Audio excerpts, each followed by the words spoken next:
네, 이번에는 스튜디오에 권영철 한국수치예보 모델 개발사업단 기상학 박사님 모시고 자세한 얘기 한번 나눠보겠습니다.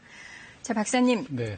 소위 그 태풍 전문가라고 들었습니다. 네. 네, 이번 태풍은요, 사실은 그 전에 한반도에 올라오기 전에 보통 세력을 잃거나 네, 많이 맞습니다. 힘이 빠지잖아요. 네. 그런데 이번 솔릭은 특히나 세력을 계속 유지하고 있습니다. 네. 왜 그런지 한번 설명해 주시겠어요? 그 이유는 뭐 몇 가지가 있겠지만요. 제일 먼저 태풍이 세력을 강화하는 데는 따뜻한 해수면에서 열과 수증기를 공급받아야 되는데 올여름 폭염 때문에 한반도 근처의 해양에서 해수면 온도가 상당히 높았습니다. 따라서 태풍이 충분히 강화될 수 있는 에너지원을 충분히 확보할 수 있는 거죠.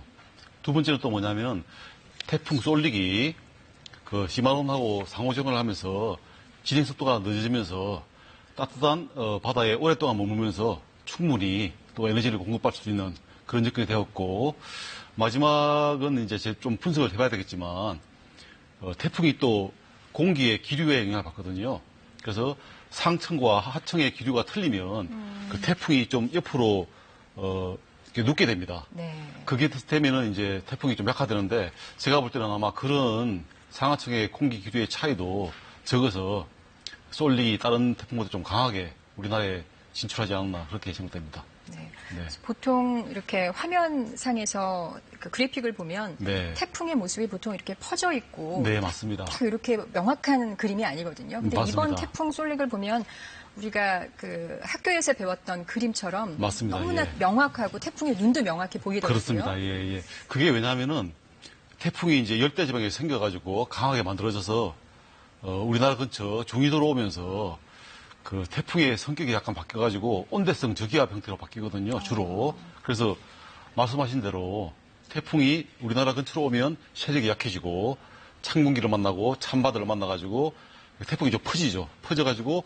바람은 약해지고 좀 비는 내리는 구역이 좀 커지는데, 올여름에 아까 태풍 솔릭은 아까 말씀드린 그런 원인 때문에 열대 지방에서 가지는 태풍의 성격을 계속적으로 우리나라까지 올라온다고 볼 수 있고, 제가 볼 때는 아마 그 지구 온난화라든가 그런 여건 때문에 그런 태풍이 우리나라에 영향을 줄 확률이 점점 높아지지 않을까 그렇게 예상됩니다.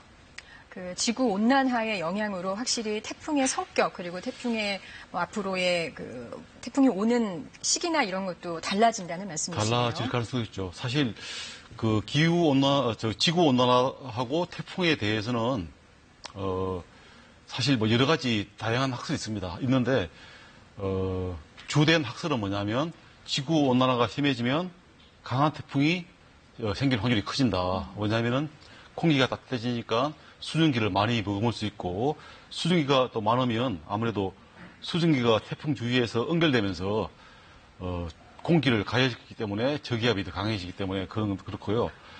또 아까 말씀하신 대로 지금 8월 말인데 강한 태풍이 지금 우리나라에 왔었죠. 이게 이제 그동안 폭염 때문에 그 열대 지방에 생긴 태풍들이 전부 다 북상을 못하고 서진을 하는 추세였습니다. 북태평양 고기압이 좀 강하게 네. 있어가지고 지금은 이제 폭염이 좀 물러나오면서 우리나라로 태풍이 올 수 있는 그런 환경이 만들어진 거죠. 그래서 아마 지구 온난화가 지속적으로 진행되면 우리나라에 영향을 주는 태풍들이 좀 더 늦어지지 않을까. 7, 8월보다는 8, 9월 쪽으로 10월까지도 영향이 좀 늦어질 가능성이 있다고 저는 생각하고 있습니다.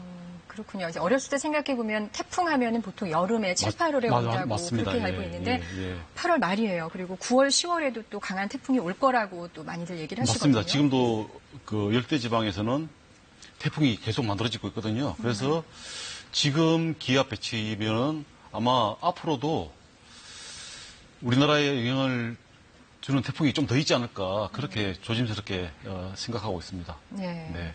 그 태풍의 오른쪽이 더 바람이 세다라고 얘기를 하잖아요. 그렇죠. 왼쪽에 비해서. 네. 그거는 왜 그렇습니까? 그게 왜냐하면 이제 고정된 좌표계에서는 태풍에 의해서 바람의 속도는 뭐냐면은 태풍의 이동 속도 더하기 태풍 자체의 바람이 합해지는 거거든요. 그래서 태풍이 이제 반시계 방향 바람이 불리니까 그렇죠. 예. 태풍이 북쪽으로 옮겨가면 그 오른쪽 반원에서는 이제 반시계 방향이니까 남풍이 되는 거죠. 그래서 북쪽으로 이동하는 속도에다가 태풍 자체의 속도가 더해지니까 왼쪽은 이제 빼지지 않습니까? 남풍에서 이게 빼지니까 아무래도 오른쪽이 좀 더 바람이 세지고 아까 말씀하신 대로 이런 원인 때문에 서해로 통과하는 태풍이 우리나라의 바람 피해는 더 강하다고 볼 수 있죠. 그래서 이제 서해안 경로로 올라오는 북상하는 태풍보다 동해안은 좀 더 그래도 세력이 아무리 크다 하더라도 조금 그렇죠. 약할 수 있다. 맞습니다. 피해 약간 그렇게 말씀을 하시는 거고요. 네네네. 그 예상 진로가 좀 바뀌었어요. 네, 태풍은 네. 이렇게 예측 불가능한 거죠.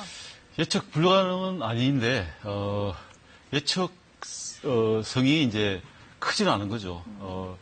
대기 공기라는 게 워낙에 유체고 불확실성이 워낙에 크기 때문에 뭐 나비 효과라는 말씀도 들어보셨을 것 같은데 이게 이제 기상 예보는 주로 수치 예보에 많이 의존을 합니다. 수치 예보는 뭐냐면은 공기의 흐름이라든가 날씨를 만드는 그런 대기의 움직임이 그 임의로 되는 게 아니고 유체각 방정식에 따라 움직이거든요. 물이 뭐 높은 데서 낮은 데로 흐른다든가 따뜻한 공기는 상승을 하고 이런 부분들 그런 이제 유체각 방정식이 있는데 그게 안 풀리니까 컴퓨터를 써가지고 수치 해석적인 방법으로 해서 미래의 날씨를 예보하는 게 수치 예보 모델이거든요.